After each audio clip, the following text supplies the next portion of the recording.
মৃত ব্যক্তি হয়ে গেল জীবিত, এমনই বিরল ঘটনা ঘটল শান্তিনিকেতনের লালবাঁধে। বিশ্বভারতীর ক্যাম্পাসে থাকা লালবাঁধ দিঘিতে 5 ঘন্টা ধরে জলে ভাসছিল একটি দেহ।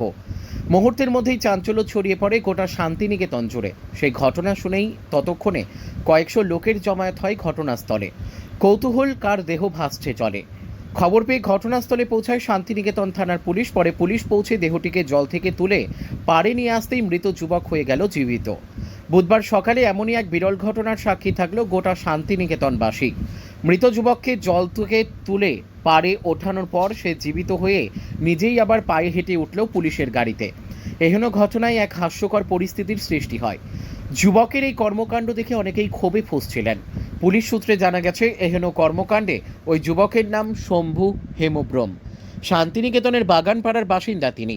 ঘটনার পরে তাকে প্রাথমিক চিকিৎসা করানো হলে তিনি সুস্থ রয়েছে বলে জানান চিকিৎসকরা। যুবকের এমন কর্মকাণ্ডের জন্য তাকে শান্তিনিকেতন থানায় নিয়ে এসে পুলিশ জিজ্ঞাসাবাদ করে, কেন এমন নাটক করলো ওই যুবক।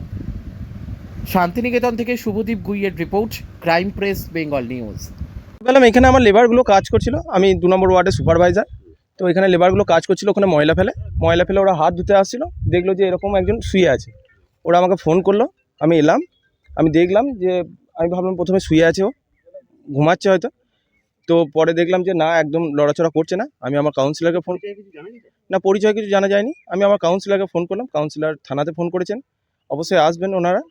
আর এখানে এখনো চেনা যায়নি, এখানে অনেক লোক আছেন, সবাই ছবি তুলে পাঠাচ্ছেন চারিদিকে, যদি চিনতে পারা যায় কেউ হয় আশেপাশে। Thank you.